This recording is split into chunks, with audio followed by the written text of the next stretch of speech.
All right, welcome to the show, y'all. Hope everybody out there is having a great day. Prepare yourself for today, because in just a second, MAGA is in an all-out panic and doom spiral because the new polls on the midterms are just absolutely catastrophic for them. So I cannot wait to give you those updates. I'm going to lead with that in just a second here. We also have just an astonishing and devastating and scary story about how a prosecutor of Trump's war crimes was murdered in broad daylight. I mean, it sounds like something from a movie. It's not. It's real, and it's barely being talked about. Dropsite did an article on it. Midas Touch and Breaking Points talked about it. Nobody else is talking about it. It's insane. It is driving me crazy. I mean, I know our media sucks. I didn't know they sucked that bad, okay, that they're not going to talk about this, which is like an earth-shattering story. So we'll get into that as well. We also have Haley Stevens is absolutely cooked. Her campaign is a disaster. It's getting worse by the day. It's getting more and more dirty by the day. So people are looking at Abdul and going, oh my God, he looks phenomenal in this moment. So I'm going to dive into that, give you all the updates there. And then also later on, Trump admits in court to criminal persecution, illegal criminal persecution of blue states. You cannot make this stuff up. The stuff they say out loud is stuff that a president in the past would have never dreamed of doing or saying out loud. So you guys know the drill, man. Do me a big favor, subscribe to the channel and click that bell icon. That helps out big time and costs you nothing. You can also support the show on Patreon. That link is below. Remember, y'all, I only ask because this is real independent media. You guys support the show from the ground up, $1 a month, $2 a month, whatever it is. It helps out big time. And remember, y'all, I promise I will never talk to an advertiser. It's not like, oh, I haven't talked to an advertiser, done an ad read to this point, but the future, I might change it. No, I'm not going to do it. And the reason I can say that confidently is because you guys support the show from the ground up, and we have the default ads on YouTube, and that's it, right? So thank you for all you've done to keep this show independent. Thank you for everybody who tips on YouTube as well. You can also sign up for Crystal Kyle and Friends on Substack. That link is below. And, of course, go sub to Corin's World. We're there every Monday night, 8:30 p.m. Eastern Time. We are live. Come hang out with us over there. And without further ado, let's go ahead and jump right in. So, new numbers came out, y'all. New numbers came out, and oh my days. Oh my days is MAGA having to pick their jaw up from the ground, because look at this. The size of the MAGA base has dwindled by roughly 33%, according to pollster Rich Barris. So I love this, because how many times have we had Trump come out and say, I have a 98% approval rating with MAGA? Or, you know, the other day, he always brings up the CNN one that Harry Enton did, where he goes, I have a 100% approval rating with MAGA. And it's like, well, yeah, that's sort of like definitionally what it is, because you're pre-screening them to be supporters, and then they say, yeah, I'm a supporter. Like, yeah, you have 100% approval with MAGA. But point is, MAGA is becoming fewer and fewer and fewer people. That's a fact. And now we have empirical data to back that up. All right, how about this one, man? This one is, there's no coming back from one like this. Trump's policies are making you worse off 58%, better off 13%, according to YouGov. 13%. That's one of the lowest polling numbers I've ever seen. That is right up there with, like, when they ask people about Congress and, like, cockroaches have the same approval rating as Congress does, or root canals have the same approval rating as Congress does. 13% in this country say Trump's policies are making them better off. Bro, in order for Republicans to do well, that number would have to be, like, at least, like, 46%. It's 13%.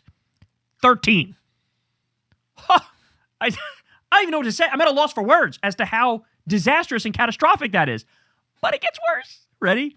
Washington Post says, Republicans see scary lack of enthusiasm among core voters ahead of midterms. In reliably red Iowa, where open governor and Senate races look surprisingly competitive, AFP action door knocking in suburban Des Moines found voters critical of the Iran war and high inflation. Some even say they'll back Democrats this fall. AFP's actions Nathan Nascimento, quote, about 1 in 5 reliable Republican-based voters are at risk in November.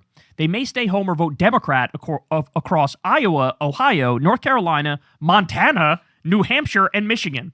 Top concern, inflation and the economy. Quote, this is a big chunk. This is a scary number. Reaching them at the door, usually moves them toward GOP candidates, or at least away from Democrats toward undecided. And that 20% doesn't even include low-propensity Trump voters who turn out for him but often skip midterms. Signal's Mitchell Brown says Dems as fired up as 2018 when they flipped the House. The GOP is lagging hard. Young men under 40, key to Trump's 2024 win, most at risk over the economy and prices. Okay, but it gets better. Ready? Again, according to the Washington Post, in western Iowa, three-time Trump voter Lance Solentic of rural Harrison County called the past three presidential elections, quote, the worst three mistakes I've ever made in my life, saying the president failed to keep his campaign promises. Higher gas prices are costing him an extra $300 to $500 a month to ride his motorcycle. Quote, we voted for Trump, and he did the opposite of what he said he was going to do, said the 56-year-old retired insurance agent. He cited unfulfilled pledges on $2 gas, cheaper food, halved energy prices, rebate checks, no new wars, building the wall, and deporting 30 million illegal immigrants. Solentic said he may sit out this year's election or vote Democrat. You're now at the point where high-propensity Republican voters who don't just vote for Trump, they vote for Republicans down ballot. You go and talk to some of those people in Iowa, and they go, yeah, here's the thing, dog. I'm done. If the Republicans are lucky, I'll stay home and keep my ass on the couch. If I'm in a particularly bad mood that day, I'm going to go vote for the Democrats to send them a fucking message. Holy shit. You're having high-propensity Republican voters go, I can't do it. He said no new wars, we're in a war. He said cheaper gas has gone up. He said cheaper grocery prices have gone up. They're done. Bro, these people are completely and utterly done. And as you all know, we've covered this on the show. We've documented this from the beginning. Those demographic groups that Trump did better with in 2024, not only are they all gone, they're all gone and then some. It's worse for Republicans than just reverting to the mean. Reverting to the mean would have been bad enough, but it's worse than that. The Hispanic voters are gone and then some. The independent voters are gone and then some. The young voters are gone and then some. Every little area where they thought they picked up, it's over, son. It's over. It's over. This, simply put, this is the worst governing job in modern history that I've ever seen, right? I mean, the fact that they're making the George W. Bush people look competent, I mean, that's insane. I never thought we'd get a government that was packed with bigger terrorists and more incompetent idiots than the fucking Bush regime, but the Trump regime is delivering. They're delivering. Hardcore Republicans now going, I can't do it.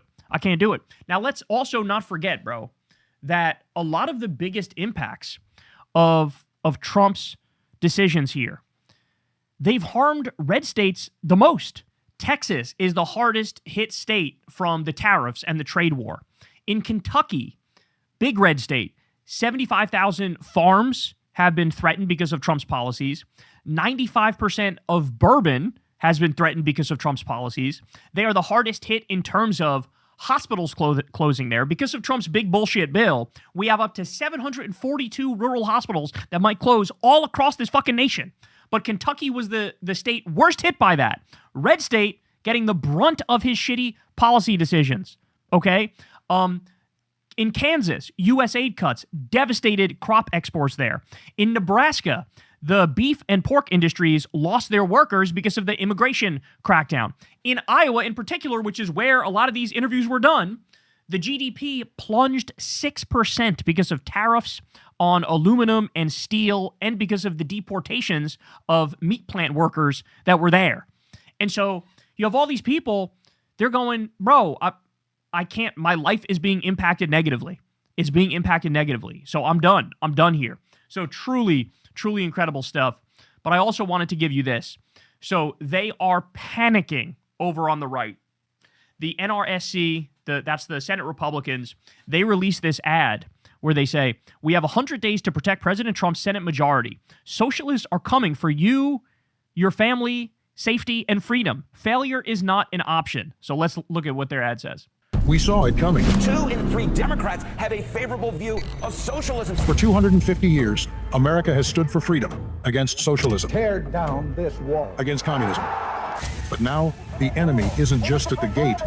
They're in the House. Last night, 9 out of 10 Democratic primaries here in New York City were won by socialists. Our goal is communism. Progressives are on the march. And they're coming for you. Among the positions that these candidates have advocated for, ending prisons, ending police, no borders. We don't back down. We take them to the mud and choke them out. They're coming for your family's future. I think we need a progressive taxation rate in place. After you and Biden got here, all the Alaska projects were shut down. They're coming for your safety. Governor Trump is shutting down every project. administration saying that they'll fast track the early release of 3,500 prisoners. I don't hear a lot about immigration from voters. And they're coming for our Constitution. That need impeachment? As I've said, I think that his misconduct has already exceeded the standard. On November 3rd, failure is not an option. Your family, your safety, your freedom, everything is on the line. But President Trump and Senate Republicans have the watch. We will never let the United States become a communist country. The United States Senate will not fall. We will win. We will hold the line. Oh, they're so washed. Whine, cry, cope, seethe, bitch, moan. It is over, son. It is over. And notice something. What did they not talk about there? They didn't talk about grocery prices. They didn't talk about gas prices. They didn't talk about wars. Now, did they? And that's the thing. All they're going to do is try to scare you with labels, right? Oh, communism, communism, communism, communism. So they try to scare you with labels, and then they bring up fringe things that nobody ran on. Nobody ran on abolishing prisons. Why would we abolish prisons when we need to throw Trump and Elon Musk and Stephen Miller and Marco Rubio and all these fucking criminals in prison? Sorry, we got to. That's where they're going to go. That's where they're going to fucking go. Okay? But nobody ran on those ideas. Nobody ran on them. So they bring up the things that poll the worst in, like DSA's manual or whatever the fuck they call it, their charter or whatever they call it, right? And then they harp away on those things. Okay, yeah, but like I said, nobody ran on those things. They're on Medicare for all and free college and a living wage and ending the wars and raising taxes on the rich and free childcare and all sorts of very positive, very popular things. You can't talk about that because if you talk about that, you get obliterated. So what do? Try to scare people with labels and bring up a handful of fringe things that you can use to fearmonger. That's it. That's all you do. And they are panicking. There's no doubt they are panicking. They really think that they nailed it with this Red Scare shit, with this communist shit. Here's the problem, though. Here's the problem. It rings so hollow when it's Republicans currently destroying this country. Not just this country. If we're being honest, the world. They're destroying the world. You can't whine about radicalism as Trump started, 8 new wars? 8 new wars? He's stealing natural resources from Venezuela and putting them in a private bank account that only he controls. You can't whine about radicalism when you've had 0 arrest of Epstein pedophiles. 0 arrest. Seems like you're the radicals. Seems like you're the extremists if you're letting a cabal of Epstein-class pedophiles roam free. Right? It seems like you're the radicals when you're building ICE concentration camps and sending innocent people there. When you send innocent people to be tortured and raped in El Salvador in CKED.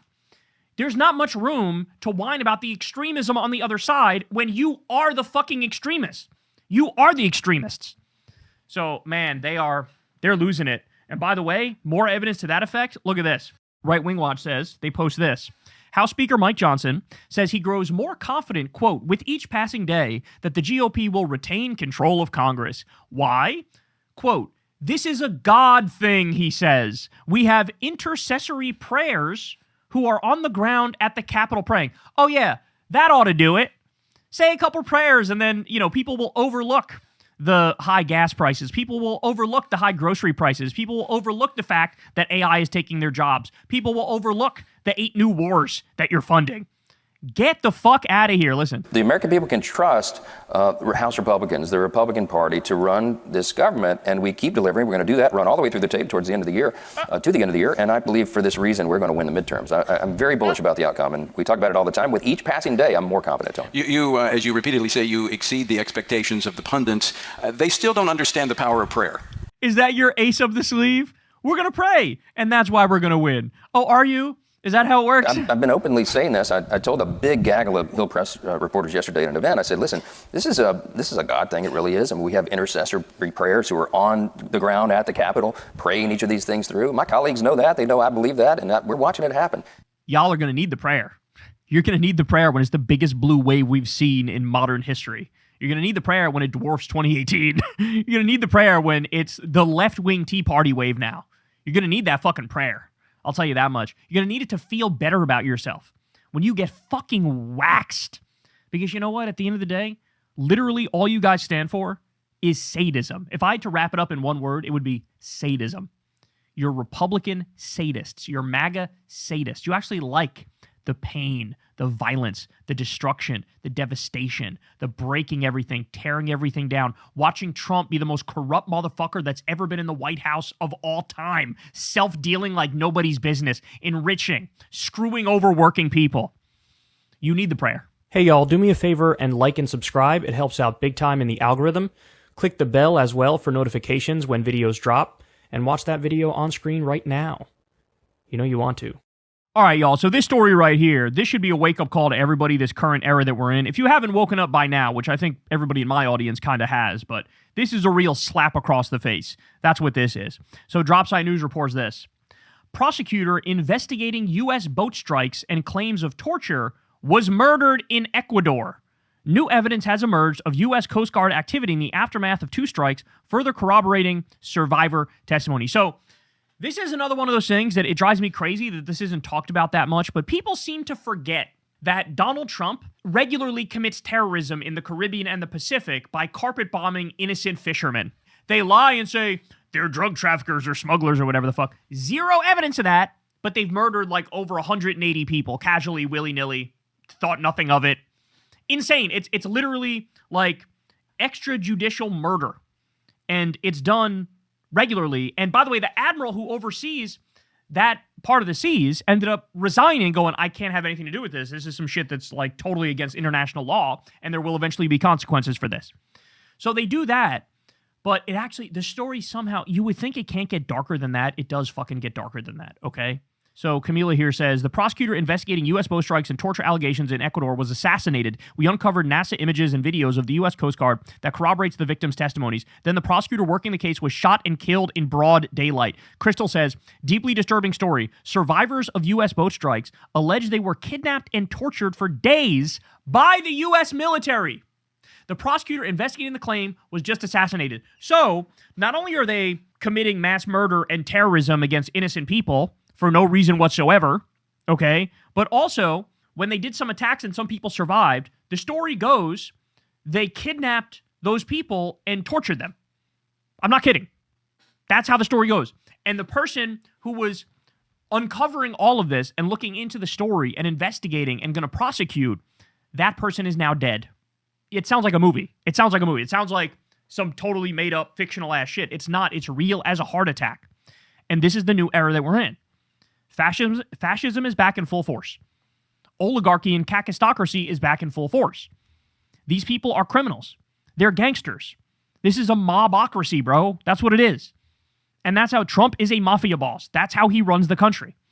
And so it is nothing to him to say, oh, that person who's looking into our crimes, yeah, go, handle that. Handle that. Pay some fucking right-wing thug, some gangster.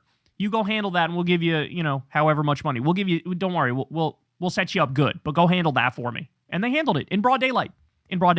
All right, here's Midas Touch talking about. The prosecutor investigating U.S. boat strikes and torture allegations in Ecuador in connection with the Trump war crimes blowing up those boats off the coast of Venezuela. The prosecutor was assassinated in a courageous scoop by Camila Lourdes Galarza. She writes about how she uncovered NASA images and videos of the U.S. Coast Guard corroborating testimony of victims.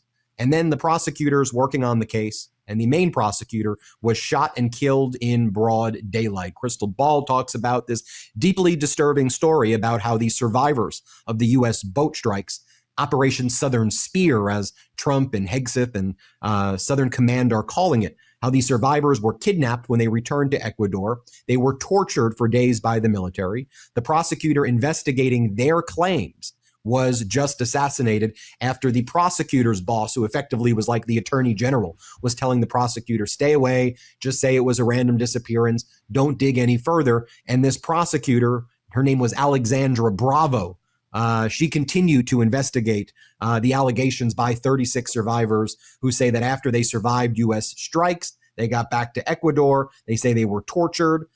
36 people. and their story is consistent. 36 people.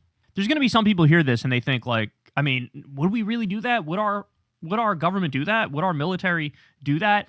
And you have to ask yourself, if we have a military that triple tapped and carpet bombed a little girl's elementary school in Iran and then acted like it was no big deal, bombed a hospital there, acted like it was no big deal, armed and funded a genocide in Gaza, acted like it was no big deal, regularly attacks bridges and roads in Iran, as they've done, why do you really think torture is that much further beyond the pale? No. In fact, you could argue the mass murder of the little schoolgirls is an even bigger crime.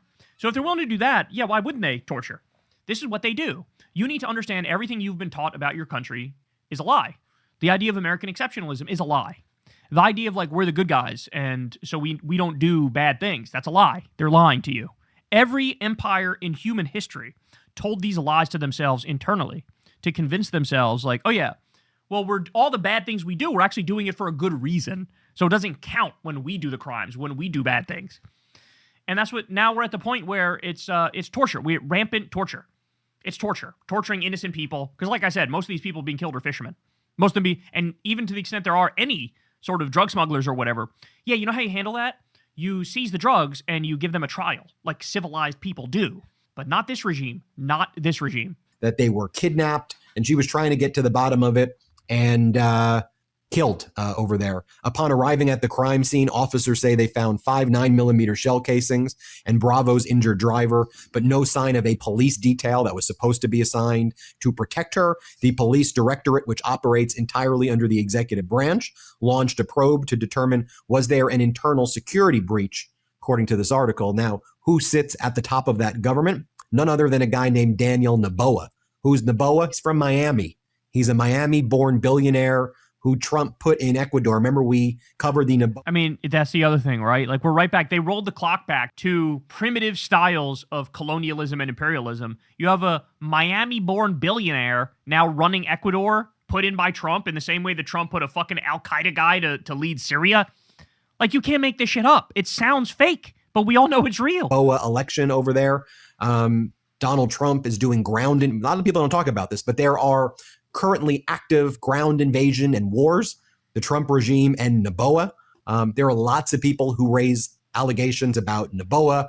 By the way, it's true. The U.S. was attacking Ecuador, and it was during the Iran war. I remember I woke up and it said we were doing attacks in Ecuador. I'm like, what the fuck is this? Well, now you know. His family in the area, and that Noboa could be using these troops to just further cement his dictatorship and his control in Ecuador, saying they're going after narco traffickers, but really just going after people who they believe are enemies in the way that Donald Trump has labeled anybody who disagrees with him now. Think about the language, very similar. Anybody who doesn't agree with Trump, he's using the language of Noboa, he's using the language of his other dictators that he puts in Western Hemisphere. You're communist, he says it's the biggest threat, bigger than the Nazis, right? What's Trump's speech that he gives lately? The communists are here, this is more dangerous than Hitler, more dangerous than 9/11, they're amongst us. And, you know, that's how he refers to people who just don't agree with him politically and people, you know, who want access to healthcare and affordable housing. He says worse than the hijackers on 9/11 and Adolf Hitler. And that's the dehumanizing language that's used to kill whole classes of people. Fernando Bastias, a renowned human rights attorney with with a Geneva-based world organization, says, I can't make any assertion yet regarding this being a political assassination, but evidently, when a prosecutor is killed because of the investigation they're conducting, that's something we've learned from our experience in Ecuador. The Operation Southern Spear, it's already killed. 221 people have been killed when the Trump regime kills these fishing boats. Bro, I swear the last time I saw a number on this was like maybe 3 weeks ago, and it was 180. They're continuously doing it, and now it's like nobody even reports on it. That's what that means. That's what that means. We've come to accept the most monstrous shit where they keep bombing people on fishing boats in the Caribbean and the Pacific, and it doesn't even make news anymore. It doesn't make news anymore. I don't know how this country comes back from this stuff. I don't know. I'll tell you what has to happen. What has to happen is a lot of these fucking people have to go to prison. That's what has to happen. Trump needs to go to prison. Stephen Miller needs to go to fucking prison. Elon Musk needs to go to fucking prison. It's all the fucking ICE Gestapo thugs need to go to motherfucking prison. Bovine Boy needs to go to prison. Fucking Hamhead Homan needs to go to prison. A lot of the data that comes out, just so you know, is that the criteria for attacking the boats, there's not a criteria that the boats be proven to actually have drugs on them. Which, by the way, again, just to interject real quick, even if all the boats had drugs, you don't get to mass murder them. You have to seize the boat, seize the drugs, arrest the people, and have a trial like civilized adults, like civilized humans. But they don't do that. It's now law of the jungle, might makes right. We get to assassinate and murder whoever the fuck we want for whatever reason or non-reason that we want. So even if it was, they're not. These are fishermen and innocent people. But even if they were, or if a small number of them are smuggling drugs, it is insane to handle. I mean, we're going back to, forget the Constitution. They've shredded the Constitution completely. We're going back to pre-Magna Carta days, bro. They're rolling back the fucking Magna Carta in this bitch. Just think about that. That's not a criteria.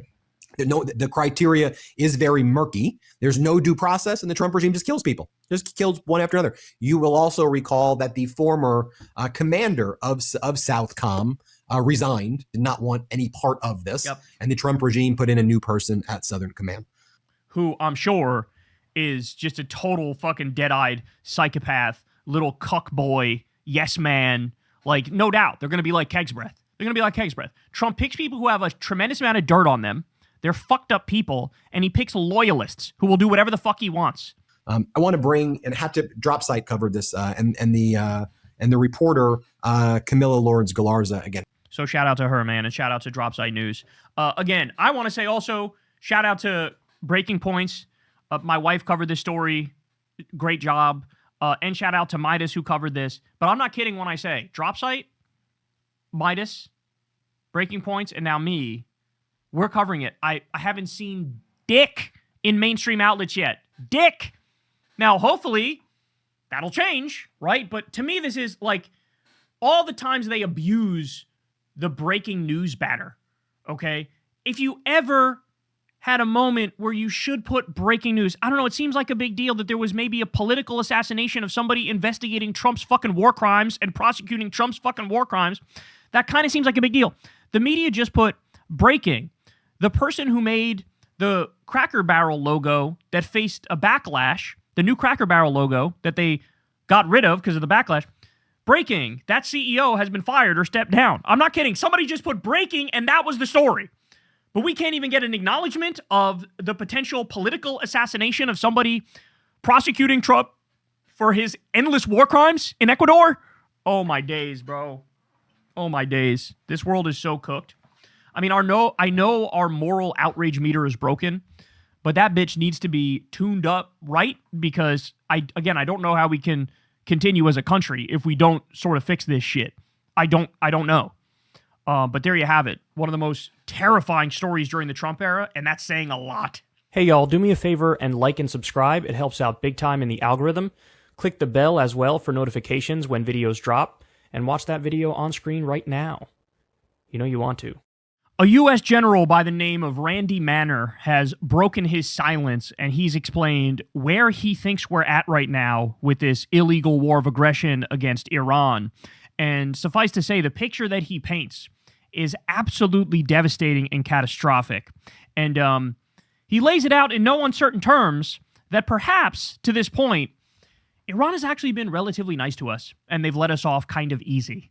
So listen to what he says, and then we'll go ahead and break it down. First of all, the idea of running off a drone is probably mostly propaganda. I'll say mostly propaganda. It is true that you want to safeguard your most valuable assets that by either cost or how many of them you have. So that part of it could be very true. That part of it could be very true. The part about gets back to the whole point that the president and the Secretary of Defense grossly underestimate the potential of the Iranians on a continual basis, and they fill the airways with propaganda and rhetoric. They're lying to the world, they're lying to the United States, to the citizens about what are the capabilities of Iran. Your photos that you have here that are publicly available, absolutely the case. They can target specific locations. Even if the U.S. Destroys 9 out of 10 or 19 out of 20, one or more are going to get through. And thank goodness those are aircraft and not large numbers of soldiers or sailors or airmen or Marines. So the Iranians, I know this doesn't sound right to some of your listeners, particularly those that are hawks in the United States. The reality is the Iranians are showing tremendous constraint not to attack ships, American ships, or land-based facilities housing Americans that would cause tremendous loss of life. It is my opinion, not in my opinion, my professional opinion, they absolutely have the capability. They are not doing it by design. Not because they can't, but because they choose not to. Most Americans don't understand that. The Iranians are a proud people. They're very powerful military, despite what the president says. And again, we have to figure out a way to just de-escalate this thing and get that Strait open. Quite frankly, I hate to even say this. I think the president would be happy that if they returned to the day before the war, he probably would be greatly satisfied compared to right now. He's in a total mess. I mean, he literally said that. He made the point himself that we're going to get the Strait open. That's what we're going to do. We're going to get that Strait open. It's going to be no fees, no nuclear weapon for Iran. And the Strait's open with no fees, no taxes. And that, like, what you're describing in that moment is 2015. That's all you're doing, is you're saying, hey, let's get back to what Obama gave us after the Iran agreement. And it's insane. Now, nobody stops to point that out either. They're like, oh shit, that's actually what he's saying. I mean, the general makes the point here, I'm making it as well. But nobody else is like putting two and two together and realizing in their highest aspiration now, all we do is get back to before the war. That's it. Like, there is no victory. And by the way, what he's saying there is devastating. He's saying that the U.S. effectively are sitting ducks. That our troops in the region are sitting ducks, and Iran at any moment, if they decide at any moment, they can sink our ships. If they decide at any moment, they can take down all of the hotels and the barracks that are holding our troops. This is what he's saying. He's saying, you ain't seen nothing yet. The fact that Iran hasn't killed thousands of U.S. soldiers is because they have chosen not to kill thousands of soldiers. If they wanted to kill them, they could do it like that. And you know what? I would have thought that was an overstatement if you said that to me at the beginning of this thing. But now, I think he's right. I think what he's saying is completely correct. Because we just covered the other day about how we're so low on our interceptors that we're now allowing certain things to get through. We're now allowing certain ballistic missiles and certain drones that we're only using the interceptors if we feel like the target is high stakes enough. That's where we're at. So like our pitiful defenses, which were already bad enough, now we're dwindling to next to nothing. And that was the goal, by the way. The goal was rope-a-dope, and they won. They did it. They were able to rope-a-dope. They've attacked in Jordan. They've attacked a bunch of our missile defense systems, and the purpose for that was to make it so when they decide to attack Israel in a bigger way, they can do it, and Israel has no defense. The Iron Dome can't keep up with their ballistic missiles and some of their other weapons, and our defense systems in Jordan to help Israel are now destroyed. People don't get it. They don't understand. Guys, they took out $20 billion worth of equipment and U.S. bases and territories and weapons and stuff. $20 billion in just the past 2 weeks, y'all. In just the past 2 weeks. Our radar is absolutely destroyed. We've had... There's these like multi-billion-dollar radar systems that have just been wiped out by Iran. They are the extent to which they are hiding and downplaying how successful the Iranians have been is astonishing to me. You still have Trump going, we're winning. I was showing a compilation of us blowing stuff up. We're winning. Meanwhile, all the actual important strategic stuff they've destroyed. And like the general is pointing out here, the only reason there's not a much higher American death toll, American soldier death toll, is because they're choosing not to do it. Because I think what the Iranians think is, bro, we're already winning this thing. We have control of the Strait. There's nothing they could do to get us to not have control of the Strait. So we can control the global flow of oil, which is absolutely devastating to the global economy. And like the Republicans are probably going to get wiped the fuck out in the midterms, and a message is going to be sent. If we were to kill a bunch of U.S. soldiers, Iran probably thinks that might, rally the U.S. to want to fight Iran even harder, right? And so they've made the strategic calculation. We don't need to murder a whole bunch of soldiers. There's no point. But the general is saying, a lot of people don't know this. They don't understand this. And especially, like, I don't think Trump knows or cares that this is the case. He seems to me to be genuinely stupid and dumb and unaware of even, like, basic facts. Like when they said after they started the war, who knew that Iran would shut the Strait of Hormuz? Who knew? Nobody said they would shut the Strait of Hormuz. Like, oh my God, you fucking idiot. That's like the first thing that's brought up when doing war games and trying to game out. If we do this, they do that. It's like the first fucking thing that comes up. And apparently him and Keg's Breath and all his fucking gaggle of incompetent idiots, none of them put two and two together and realized this is what Iran would do. They are so incompetent. They are so in over their heads. And the Iranians are absolutely running circles around them. By the way, it doesn't take a genius to do the math and realize that they have $20,000 Shahid drones that they can use, and they have an endless fucking supply of them that they can build quickly, by the way. And us, we have $4 million interceptors that take like years to fucking build, and we've already blown through virtually our entire supply. And so, again, it doesn't take a genius to figure out they have a massive, massive strategic advantage. And so now we're up shit's creek without a paddle because Netanyahu and Trump have already made a number of fake ceasefire deals and not abided by those agreements. And so now Iran has no interest in talking to us at all moving forward. And so they control the strait. They decide what goes on there. And they're not going to make a deal with us because why would they when we lie about fucking everything? And now the U.S. is fucking around and finding out. And Trump is going to have to experience a much more severe version of economic pain in order to learn the lesson that you cannot fuck with us. And this is what Iran is banking on. Like, we're going to make it so you know you can never, ever fuck with us again. We will extract that kind of an impact on the global economy. And it's going to be painful, but at least then you'll know that we're a force to be reckoned with. Robert Pape says that Iran, he's an expert on this stuff, and he says that Iran is going to emerge as a new global power center, that they really just like increased their global superpower status, if you will, because of this. That now they're going to be a force to be reckoned with, on par with China or Russia, right? Like, that's what's happening. And none of this would have happened if not for the illegal war of aggression started by Trump and Netanyahu, the axis of Epstein. None of this would have happened if it wasn't for them. And remember, Trump was the only U.S. president dumb enough to basically be fucking bamboozled into this idiotic war.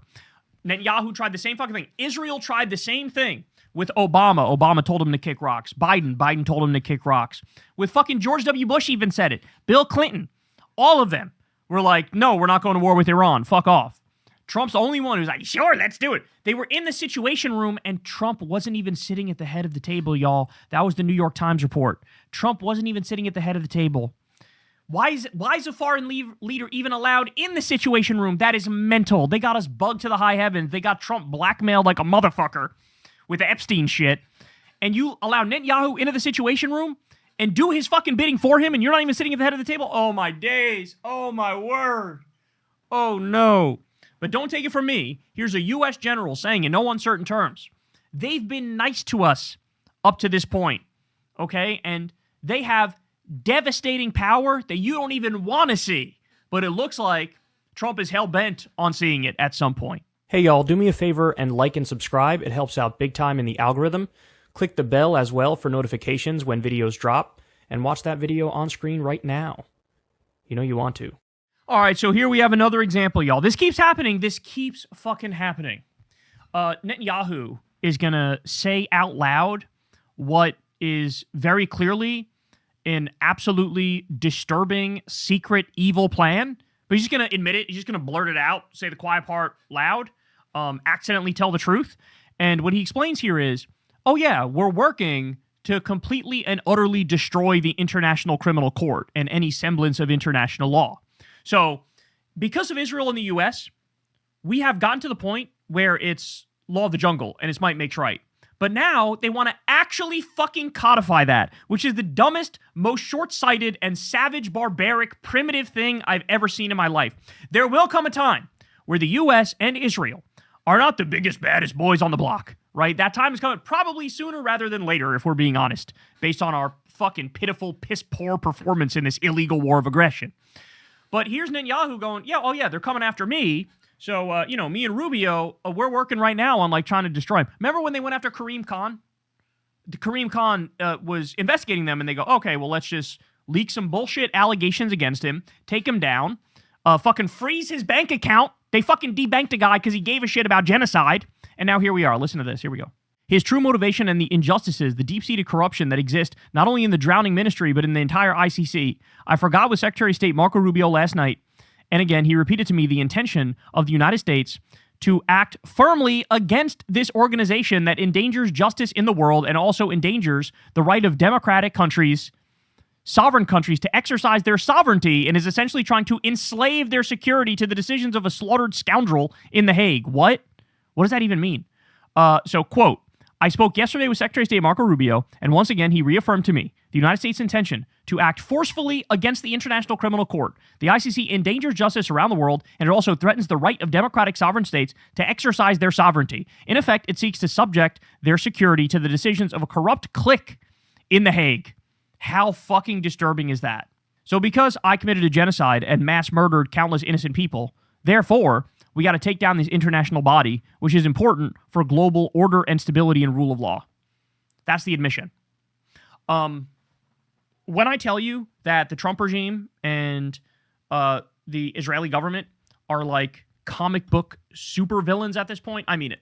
I mean it. There is no world in which the actions of today by these governments is not viewed as Nazi-type shit. It 100%, without a doubt, is going to be cataloged as Nazi-type shit.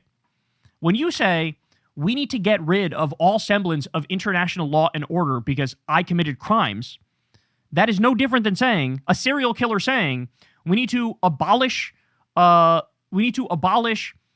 entire law book and all murder charges because I did murder and kind of want to get away with it, right? We need to get rid of every semblance of law enforcement, whether it be federal or local or state. Get rid of all of it because I committed crimes. That's what this is akin to. So to just say this shit out loud, bro, is just crazy to me. And, you know, a point that's been made quite a lot lately is they try to tar the DSA and say, oh, you guys believe in abolishing prisons, right? And my reaction to that is always, I'm pro-DSA as fuck. But also, we got to keep prisons because we got to lock up Donald Trump. We got to lock up Netanyahu. We got to lock up Stephen Miller. We got to lock up Elon Musk. We got to lock up all these fucking depraved MAGA regime cretins and all these war criminals. Okay, so we ain't getting rid of prisons. That's where we got to send these assholes. There's also this, ready? Midas Touch says, here we go again. Israeli broadcaster N12 reports that Prime Minister Benjamin Netanyahu is scheduled to meet with President Trump in Washington on Tuesday, where Netanyahu is expected to present intelligence claiming Iran is once again racing towards nuclear weapons and accelerating its actions. Oh my days. Here we go again. Here we fucking go again. So Netanyahu continues to interfere in U.S. politics, to impose himself, to lie and bullshit and make stuff up in order to try to prod our low IQ president into doing more of his dirty work. I want to repeat this. Netanyahu's goal is simply endless war. It's simply a forever war. It's not regime change. It's not to defeat Iran, whatever the fuck that means. No, he wants the war to continue so that Iran is rendered useless and off the table in terms of countering Israeli strength and domination of the region. That's the point. Okay, that's the end goal. The end goal is the war, is the depleting of their resources, is watching their civilian infrastructure get obliterated. That's the goal. Trump's goal is different. He wants to turn it into a new Venezuela and steal all their natural resources and have a puppet government. Netanyahu doesn't even want Iran to have a puppet government. He wants there to be no Iran. He wants it to be a failed state so that Israel can create a greater Israel and not have to worry about pushback from Iran or their proxies like Hezbollah and Hamas and the Houthis. That's the goal. And so now he's trying to do it again. They're building nukes again, bro. You got to act, bro. Remember when they attacked last June and they go, oh, they destroyed all their nuclear capacity. Anybody who says otherwise is lying. Well, here we go. Now Netanyahu is telling Trump, oh, they're building that nuke. Let's see what he says. Let's see what the fuck he says. So Netanyahu goes on Fox News, talks to Maria Bartiromo. And again, the fact that this guy is like allowed on fucking TV here in the U.S. is just ludicrous to me. This is a wanted war criminal. This is a genocidal freak. This is a maniac who has the blood of countless innocent men, women, and children on his hands. And he goes on TV and says this. And you're getting set to travel to the U.S. to meet with President Trump and then attend the funeral services of Senator Lindsey Graham. Prime Minister, what can you tell us about any fresh new intelligence that you may have about that nuclear program that you are about to present President Trump with? Well, first let me say that Lindsey Graham is a terrible loss. He was such a great friend, such a champion of America and a patriot, and such a champion of the Israeli-American alliance. He believed in the benefits that Israel gives to the United States in terms of intel, weapons technology, and of course we appreciated very much all the help that we got from the United States. So he was an extraordinary American patriot, and we miss him greatly. As far as the nuclear program, we constantly exchange information. Our intel services and yours are working so close together that it's not that I'm going to present new information, but I think it's a good thing to have the opportunity to sit with our good friend President Trump and to hear what he has in mind, because I think in many ways it's his decision. But let me say. So, in other words, we're getting worried that Trump is chickening out because his own generals are telling him we don't have the ability to continue this. We don't have the weapons. We don't have the interceptors. We can't continue this. And I want to go there to say, no, you have to continue it. You have, whatever you do, you have to continue it, whether it be a ground invasion or taking Karg Island or nuking them or Moabbing them or whatever. You have to continue it. That's what he's trying to do here. That's what he's trying to do here. And he could not make it any more obvious where he stands and what he wants. And it's amazing to me. It's almost like they're rubbing salt in the wound. They're adding insult to injury, right? That's what it is. Because everybody already talks about how, wait a second, it looks like Trump is like being controlled by Israel and they're deciding our foreign policy decisions. What the fuck here? And it's almost like a wink and a nod. Like, yeah, bitch, I am, and there's nothing you can do to stop me. And I'm going to continue to do it. And of course, they're also celebrating because the House just passed in the NDAA a provision which helps merge the U.S. and Israeli military and intelligence sharing even more. Okay? It's like he's taking a victory lap. After getting every Republican not named Thomas Massie to commit treason and 6 Democrats to commit treason, he's doing a victory lap. You know, he's on a tour making Trump feel even dumber and smaller than he's been to this point, which has already been incredibly dumb and incredibly small. So let's understand something, guys. We talked about this before, but why are we even in this war? It's an illegal war of aggression against a country that didn't attack us, wasn't a threat to us, wasn't a threat to Israel, complete and utter horseshit. They're minding their fucking business, and we're at war with them. And there's a lot of reasons, but suffice to say, one of them is Israel fucking wanted it. And they fucking duped Trump, who's an idiot and a warmonger in his own respect, okay? But Israel wanted it, and they were able to dupe his dumbass into doing the war when every other president, Democrat and Republican, told them to fucking kick rocks. But the fact of the matter is, not only did Israel want it, Trump's always been a warmonger. Trump thought his polls would go up because he tweeted in the past about Obama's polls are going to go up if he attacks Iran. That's why he wants to attack Iran, because his poll numbers are down. Trump actually did that, thinking his polls would go up when, shocker, literally the exact opposite happened. Also, Trump is blackmailed by Israel with Epstein information. I mean, I showed you the email it's in the Epstein files. In 2011, Epstein said to somebody that Trump's at his house right now with one of the victims, and all of his properties were fucking bugged. All of Epstein's properties were bugged. And so, without a doubt, there's pictures, there's video, there's audio of Trump with underage girls at Epstein's house. That's another fucking reason we are where we are right now. Okay? And the impact of the Israel lobby as well. This is what the Israel lobby wants. Trump's taken hundreds of millions of dollars from Miriam Adelson and the Israel lobby. This is their return on investment. This is what they want, so he's delivering it for them, okay? He's the most corrupt president that's ever sat in that Oval Office by far and away, and this is the end result of that. And then not to mention, let's not forget, this idiot, Netanyahu, has told Trump multiple times that all those assassination attempts against Trump, oh yeah, that's all, Iran was trying to do it. Iran tried to do a bunch of those assassination attempts. They're still trying to kill you, sir, so that's why you need to act, because if you don't, they're going to kill you. This is the sort of shit that's being said. This is the sort of shit he's going to say in that meeting, right? I mean, it is astonishing. This man should be in fucking prison. And if you're in Trump's government and you for even a split second believed in the America First stuff and the no new war stuff, how do you not look at this motherfucker and immediately say, like, oh, you are not fucking welcome here. Not even close. But no, it's a sick joke at this point. It's a sick fucking joke. Really? This guy's coming back to fucking, pull one over on the obese idiot in the White House again? I can't deal with it, bro. I really can't. It's crazy. Hey, y'all, do me a favor and like and subscribe. It helps out big time in the algorithm. Click the bell as well for notifications when videos drop. and watch that video on screen right now. You know you want to. So CNN is completely in awe of the total implosion of the popularity of the state of Israel. This has been a sight to behold, bro. Every time they do a new poll on Americans' thoughts on Israel, it just gets worse and worse and worse for Israel. So let's start with this here, and we'll break it down as we go. These races has been Israel, how supportive Democratic candidates want to be of Israel and U.S. aid to Israel. Over the summer, it's been largely seen as a Democratic issue, but it might not just be a party thing. It is kind of a party thing. It is. It is. It is true that, and you'll see the numbers here in a second, but like a lot of independents think very similar to Democrats on this.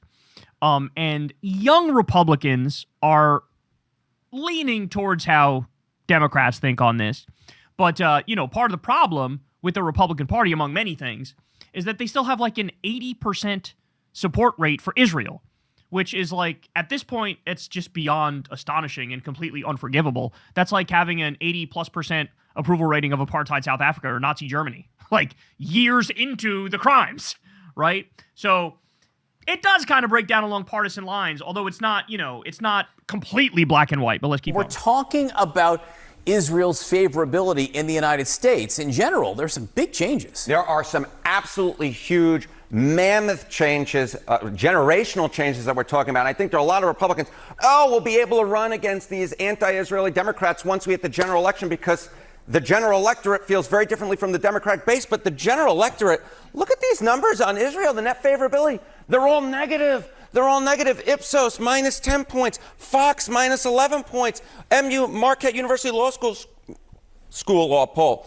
Look at that, minus 20 points. Pew Research Center, minus 23 points. Negative, negative, negative, negative. And Gallup earlier this year was also negative. We're not just talking about the Democratic base anymore. We're talking about the general electorate as well. It's crazy to me that this isn't already the conventional wisdom, right? Like, that just goes to show you how stupid and behind conventional wisdom can be, that, we live in a world where Israel live streamed a genocide and people would scroll their social media and see like arms and legs of toddlers who were blown up, and we fucking paid for it, right? And they're going, I don't know if I should pivot on the issue of Israel.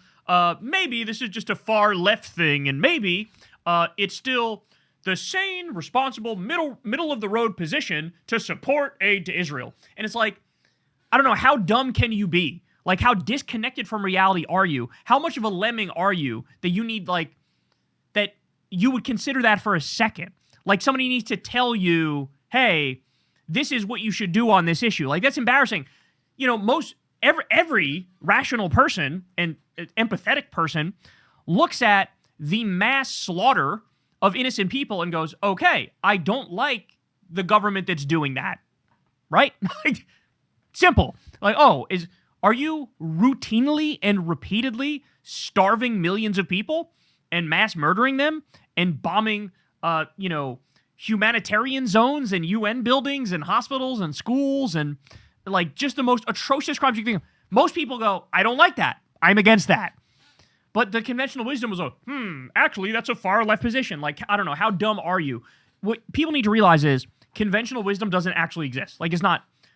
Whoever's telling you what the conventional wisdom is, they are making it up. They are giving their perception of what's conventional wisdom based on, a multitude of things that can change person to person. What if Democrats actually just led with logic and led with common sense and led with humanitarianism? If you do that, all the positions should be really, really clear. The general electorate has turned against Israel. This is not just a left issue. It is an American issue when it comes to opinions on Israel. What's the trend line here? What's the trend line here? The trend line is unbelievable. Look at the trend line here. Compare this to Donald Trump's first term. At this point in Donald Trump's first terms, Israel's average net favorability. Wow. You go back here. Look at this. It was plus 51 points. Wow, Johnny says. Wow, Johnny says, because this is wow. Plus 51. It's minus 16 points in the average poll now. That is what, a 67-point shift against Israel in just 8 years. Have we ever seen something this severe? I'm not sure we have. Plus 51 for Israel in 2018, minus 16 for Israel now. And this includes the fucking dying boomers who think Jesus is going to return there, so they like Israel. This is just a complete reversal of how people feel. And you know what I think extra pisses people off? We funded the genocide. We funded the war crimes. We fund the terrorism and the apartheid and the rape and the torture. We fund that. And so that's an extra layer of like, hey, you should really be pissed off by this. Like if it's something that's happening and is really far away and it's not covered in the news much and we have nothing to do with it, but there's atrocities, like that sucks, but it wouldn't hit as viscerally, I think, as the fact that we are arming and funding the terrorists doing terrorism to innocent people. And so that probably helps explain a decent amount of this absolute collapse. And by the way, it's so bad that all you have to do, even like mainstream media outlets, they gave it like 1/100th the coverage they should have given the genocide. But even just watching that, there's no way they could spruce it up to make it not sound like comic book villain evil, what Israel was doing. And so even like normies go, oh my God, these people are fucking are unforgivable. They're just the worst people ever. Israel used to be a consensus issue in American politics, and that was a pro-Israeli position. Now the consensus has actually shifted, and now when it comes to general electorate, it is a minus. Israel is now seen negatively, and we're seeing it in poll after poll after poll. You just had this vote in the House where 100 Democrats voted against military assistance to Israel. How is that specific issue seen right now? Yeah, you said wow, right? How about wow again? Take a look here. I never thought I'd see the day military assistance to Israel say U.S. should reduce or end it. Overall, 55% say they should reduce or end it. And it is true across the educational spectrum. 51% of non-college graduates, 62% of college graduates. So this isn't just an issue right among white liberals in Democratic primaries. No. This is true across the educational divide. Even when we are looking towards a general electorate, the majority of Americans believe that military assistance to Israel should either be reduced or ended. Democratic politicians need a full and complete divorce from Israel. There's no way around it. No Democratic candidate or politician should take a single penny from the Israel lobby. And I don't just mean from AIPAC. I also mean from DMFI. I also mean from the little AIPAC shell groups where they lie. They create groups called like Elect Chicago Women, and then they lie about what that group does and what they're in favor of. I'm talking a total and complete shutdown of any Israel lobby money going to Democratic candidates, that if a candidate takes a penny of Israel lobby money, they should just be ruled out completely by every single Democratic voter. You should have no interest. The Haley Stevens of the world, who's swimming in AIPAC money, $50 million worth, she should be ruled out instantly. Because at this point, and this is the other point that nobody discusses, right? Let's keep it real. Israel is also MAGA. Let's be honest. You know whose approval rating is super fucking high in Israel? Donald J. Trump. Okay? It's an apartheid ethno-terror state. That's what it is. And you have Netanyahu, he's not subtle about it. He has completely and utterly snuggled up to MAGA, to the Republican Party. He has gone all in on them. So if you're a Democrat and you're taking Israel lobby money and you're doing the bidding of the Israeli government, you are simply MAGA. You are doing the bidding of MAGA. You are saying, I am with the enemy. I am with the other side. And at this point, for obvious reasons, no Democrat should have anything to do. We don't want any MAGA shit. We don't want any diet MAGA shit. In the same way that Democrats are looked at like, don't take motherfucking Wall Street money. Don't take military-industrial complex money, right? Like, you shouldn't take any fucking billionaire money. No Epstein-class money. You need to add Israel to that list. If you want to be a Democratic politician, it's very simple. You raise through small dollar donations. And in some cases, some of them, if you want to take money from lawyers or teachers or unions and those kinds of PACs, environmental PACs, that's one thing. That's fine, right? Not ideal, but it's fine. But as soon as you start taking military-industrial complex money, as soon as you start taking Israel lobby money and Wall Street money, you're really just showcasing that you're unscrupulous and that you're corrupted and that you actually have no principles. Because, if you're running for office and you take that money, what you're saying is, I'm okay with serving that interest group. And you shouldn't in any way, shape, or form be okay with serving an ethno-state. In no way, shape, or form should you be okay with serving the war machine. In no way, shape, or form should you be okay with serving the billionaire class and serving the corporate world. You should be in there to represent the American people. And the American people have spoken loud and fucking clear. And they're saying, fuck Israel. Fuck Israel. No more to genocide. No more to us arming and funding it. This is not a debatable issue, and y'all need to wake the fuck up. And it's just so crazy that it took this long to get to this point, though, you know? Like, you would think in a world that made sense, by like day number 3 or 4 of the genocide, every reasonable person would have went, oh, I see what this is. But no. It took a very fucking long time, and we still have people running around pretending to be Democrats, even though they're diet MAGA, and they're super serving this fucking terror state. Not gonna happen, bro. Not gonna fucking happen. So the Republican Party's hopeless. I'll just say that right now. Yes, young Republicans are like 50-50 on Israel, but the old people are all in for Israel. The party's still overwhelmingly pro-Israel. Literally every Republican not named Thomas Massie voted to merge the U.S. and Israeli military and intelligence apparatus. So they're done. They're useless. The Republican Party is a fascist terrorist organization, as I've told you 1,000 times. They're a death cult. They're every negative thing you've ever heard of, ever. But the Democratic Party, your voters are not fucking around on this issue. Your voters are 100% crystal clear. We are done with Israel. So either mirror your voters or get the fuck out of the way. It really is that simple. A 67-point collapse, a 67-point implosion in the perception of Israel. If you're not adjusting with that in real time, then you're part of the motherfucking problem, and we're coming for you. Hey, y'all, do me a favor and like and subscribe. It helps out big time in the algorithm. Click the bell as well for notifications when videos drop, and watch that video on screen right now. You know you want to. All right, guys, so we got to talk about what's going on in the Michigan U.S. Senate primary on the Democratic side. As you all know, it's Haley Stevens versus Abdul El-Sayed. Abdul El-Sayed is the left-leaning candidate who actually is representing the Democratic voting base and where they are on issues. Haley Stevens is basically an astroturfed diet MAGA Democrat. That's what she is. She's taken, I believe, the number is $40 or $50 million from AIPAC for this campaign. Very disturbing stuff. I mean, honestly, that should make it so every Democrat runs away from you in horror. If you're taking that amount of money from the Israel lobby, you shouldn't take a fucking penny from the Israel lobby. You're taking $40 or $50 million.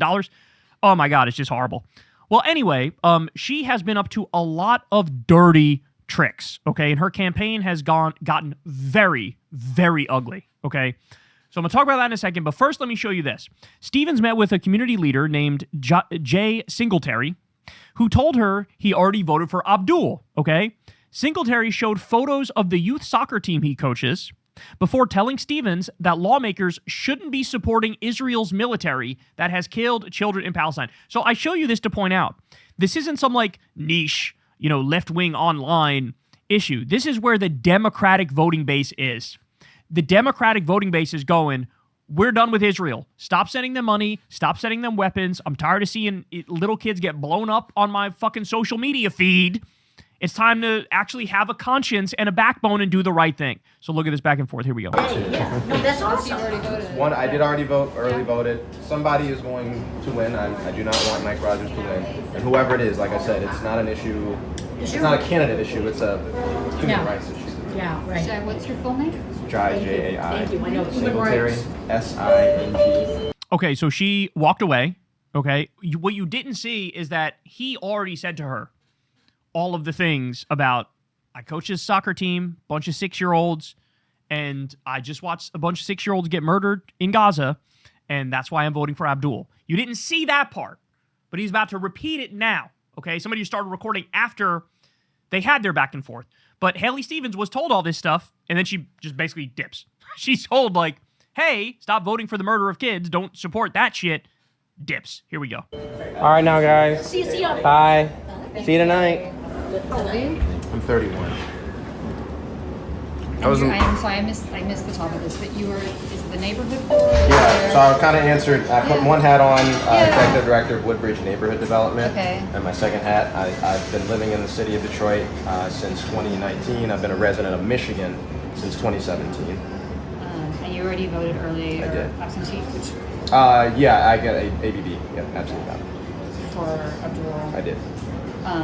And so why did you want to be here to talk to? Because, like I said, it's not a candidate issue. Mm-hmm. It's not a candidate issue. I think this is, no matter who wins, no matter who loses, because it's not like it's going to go away. Yeah. I know I sound like a broken record. Those 6-year-olds that I coach here, they're just as precious as the 6-year-olds in Palestine. And it just absolutely breaks my heart when I see limbs missing, children, they're having to play soccer on crutches with no legs, having to live lives. And I feel like my country is directly responsible for those actions, and it needs to stop. When you make of this interaction that you just had? What do I make of it? I mean, again, she's not a devil to me, you know? She's somebody that could potentially win this seat. And I wanted an opportunity to speak with somebody about an issue, and I have no Palestinian blood in me. It's just, I have to believe what I see. I have to believe what I see. So about the interaction, it was fine. It was cordial. We got to talk about both. I tried my best to talk about both sides of what I care about in my professional work, but also as a person. Yeah. Will you vote, if Haley wins the primary, will you vote for her in a general? Likely, yeah. So he said, quote, "Those 6-year-olds that I coach here, they're just as precious as a 6-year-old in Palestine, and it just absolutely breaks my heart when I see limbs missing, children, they're having to play soccer on crutches with no legs. I feel like my country is directly responsible." So he was trying to talk to Haley and be like, look, I voted for Abdul. Here's why I voted for Abdul. You know, almost trying to like talk her into having more of a conscience on this issue. And by the way, he does what, you know, over 90% of people who are on the actual left will do, which is he's like, look, if it's her versus Mike Rogers, it is what it is. I'm probably going to vote for her anyway. But, like, this is how we're feeling, bro. Like, this is how we're feeling, and you need to fucking acknowledge that. Okay, more. Here's a Michigan voter who talks about Haley Stevens, and she makes some powerful points. Listen. And the thing is that Haley Stevens was not endorsed for Barack Obama. However, our community in Northwest Detroit had been flooded with flyers. Every day I get one in my house. They showed pictures of her with black people, her at churches. I said, where was she all this other time? We never saw her. And what she did 10 years ago, what is she doing now? Is the question. What has she voted for? And when you look at her record, she's voted for genocide in Palestine, in the Gaza Strip. And as a black woman from an oppressed people in the United States, I can't stand behind that. Damn. The first point that she made is also super important because that's been their strategy, is to lie. The Haley Stevens campaign has been sending out mailers implying that Obama endorsed her when Obama didn't endorse her. And that has had an impact. It's had an impact when all these mailers get sent out there and it's like, oh, look, Obama's literally, according to a recent poll, the most popular politician in the country. And she's acting like he endorsed her. And that has an impact. And so here you have a black woman going, I don't know where the fuck she was. She wasn't in the community. She's acting like she was in the community. She's sending out Obama mailers. She's showing pictures with black people. She wasn't in the fucking community. And also, look at what she voted for in terms of Gaza. Well, then there's also this. This is crazy, but you had a woman by the name of Kristen Reed. And this Kristen Reed woman posted that Abdul reminds her of an abusive ex-boyfriend. And she had this, you know, longer tweet than that, but the gist of it was, isn't he a misogynist? Isn't he like an abusive boyfriend? That's the kind of vibe that he's given me. And then as everybody points out, as Blakely does here, wow, that's Islamophobic. Profile checks out. And it goes, you know, through. This is hashtag free Iran. Excuse me? Free Iran? Stand up to Jew hatred. So this is the type of person who acts like, oh, we're liberating Iran. And also, if you disagree with the genocide, that's Jew hatred, right? So, yes, if you call a Muslim man, an Arabic man, violent, with no evidence whatsoever, by the way, yes, you're playing on Islamophobic stereotypes. That's what you're doing. It's not exactly hard to see. Oh, here's the post. Is it just me, or is Abdul El Sayed like an abusive boyfriend who gets far more unpredictable and dangerous when he realizes you might be leaving him? That's not very subtle now, is it? So everybody was pointing it out. By the way, there were countless posts basically agreeing with this, saying their own version of this.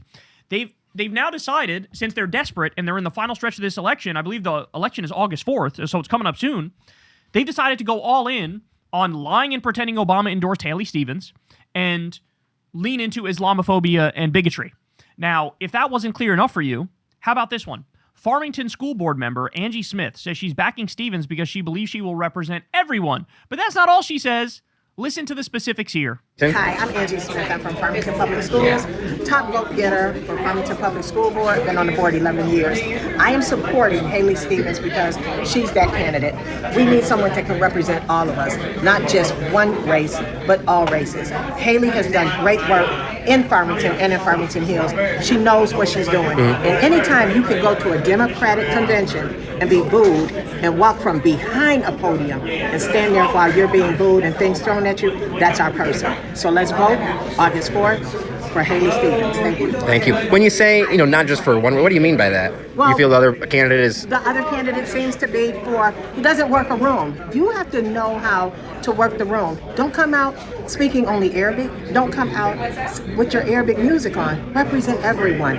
My DNA is my DNI. Well, my DI, I'm the mother of a lesbian. I'm Puerto Rican and Cherokee with a grandfather that was a white man from Ireland.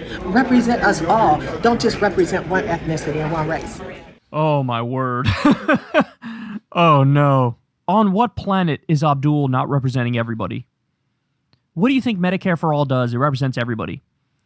What do you think it does when you stop sending money for a genocide and you take that money and give it to schools here? Abdul erased the medical debt of 300,000 people, bro. That's what he did. He got kids who needed glasses. That's what he did. His track record is exactly that, is helping everybody. But this is okay. This is the Haley Stevens supporters. This is who they are, bro. This is who they are. It's disturbing. It's disturbing. And meanwhile, remember, it was Abdul who was tarred and smeared by Haley Stevens and her supporters, where they tried to hit him with the same thing they hit Bernie with, the Bernie bro narrative. Oh, you got these toxic supporters and they're all misogynist and they're all sexist. And see, that's what they do. When they have absolutely nothing on you, that's what they do. They just come, I don't know, your followers are assholes or something. What? And meanwhile, here's Haley's followers. Here they are. Playing on Islamophobic tropes, saying, oh, he doesn't represent everybody. He's going out there playing that Arabic music. What the fuck? So, yeah, man, I don't know. Everybody go vote for Abdul. This should not be a close election. They are literally trying to buy a seat. You have AIPAC spending $40 million or $50 million, and, they're lying in the process of making the case. And it's just, they're trying to send a message that we will take an objectively uninteresting, non-charismatic, lackey of a person, and we will get them across the finish line, even up against your most charismatic, because we'll stop at nothing to win. That's what this is. This is the Israel lobby saying, you cannot stop us. We will just continue to purchase seats, and there's nothing you could do to stop us. So we have an opportunity to send a message back to the Israel lobby and to say, your domination of our politics is completely done. It is over. You can carpet bomb, a race with a tremendous amount of money, and we'll still overcome it. Okay? It's an existential fight for the future of the Democratic Party here. It genuinely is. This is an existential fight because the question is, do you want candidates who are diet MAGA? Do you want candidates who are representing Israel and Netanyahu and AIPAC? Do you want candidates who are going to do the bidding of the military-industrial complex and Wall Street? Or do you want a candidate who's completely unbought and who's all about Medicare for all and who's all about raising taxes on the wealthy, who's all about standing up to the Epstein class, who's all about ending the wars? Anybody who's actually paying attention will come to the same conclusion. And that answer is, without a doubt, Abdul. Without a doubt, Abdul. But, the thing that scared me was her faking an Obama endorsement and seeing that because of the money she's carpet bombing the airways with and sending mailers out and shit, it is narrowing the race. So, telling y'all, man, you got to get out there. If you're in Michigan, go vote for Abdul. We're up against a lot, bro. We're up against basically all of the institutionalized power of the Democratic Party.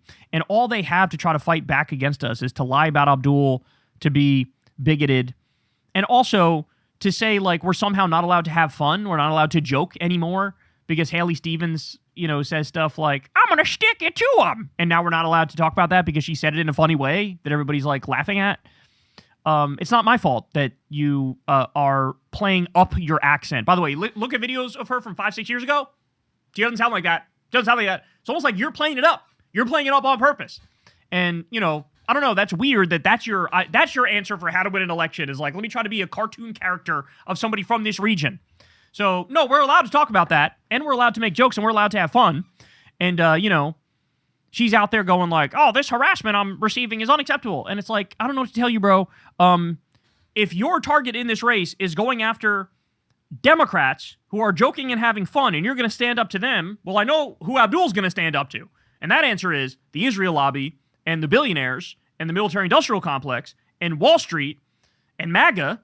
So he's going to stand up to the actual enemies, and you're going to make it all about yourself and try to smear half the Democratic Party in the state of Michigan. Not interested. Thank you very much. Not interested at all. So, yeah. Not looking good, bro. Not looking good. Haley Stevens is really, really gone low in this campaign. Hey, y'all, do me a favor and like and subscribe. It helps out big time in the algorithm. Click the bell as well for notifications when videos drop, and watch that video on screen right now. You know you want to. So in a world that made sense, what I'm about to tell you here would be a colossal scandal, and the news would be covering it 24/7, and they would demand accountability over it. But in this current hell world that we live in, this isn't even a blip on the radar.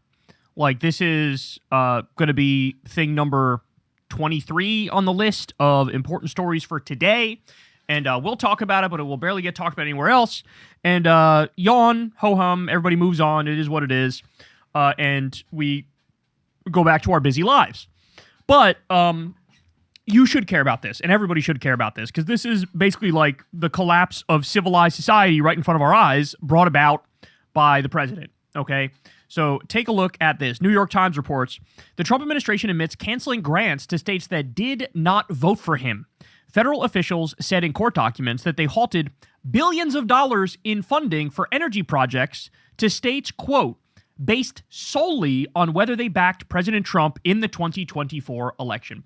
I'm old enough to remember that there were allegations that Obama's Justice Department went after certain Tea Party groups based on politics, right? So you had, or it was like the IRS was like auditing Tea Party groups or whatever based on politics. That was the claim, right? Now, I have no idea if that's true or not, but that is like absolutely nothing. And that was a scandal for like weeks. And that was nothing compared to they're openly saying we're not sending money to certain people, to certain states based solely on how they voted.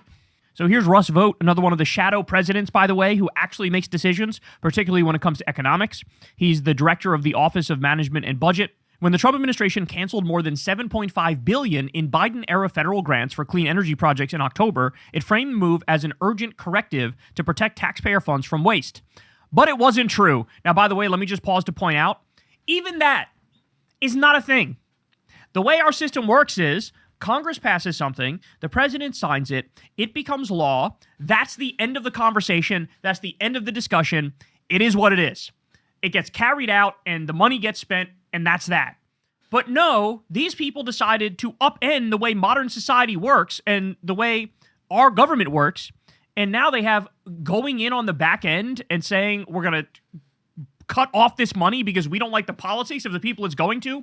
That is illegal in more ways than one. Let's just say that. That's what it is. In little notice court documents, federal officials acknowledged this month that they had terminated the funding based solely on political criteria, targeting projects in states that were represented by Democrats and had voted for Kamala Harris, the party's presidential nominee in the 2024 election. The other thing that's so incredible about this, the blue states already carry the bulk of the load of keeping our country functional, right? Like, the blue states are net taxpayers. The red states are net tax receivers. So we're already doing more than what we should have to do in the blue states, right? And then in the blue states, you have longer life expectancy, better health outcomes, more people have health care, better regulations, so fewer cases of cancer and heart disease, much more educated populations. The public schools are way better. The wages are way higher. The GDP is higher. This is what we're talking about here. So the blue states already do basically the bulk of the work. They fund the country, the federal government. And now on top of that, Trump is like, well, how about I punish you more because I don't like your politics? So you get hit double. You get hit up front because you already carry the bulk of the load, and then after that, they hit you again because he doesn't like your politics. It's astonishing. They say the admission showed how President Trump has weaponized the provision of federal education, energy, health, housing, and infrastructure aid in his second term. This, by the way, this alone should put him in prison. This story alone should put him in prison because this is wildly illegal.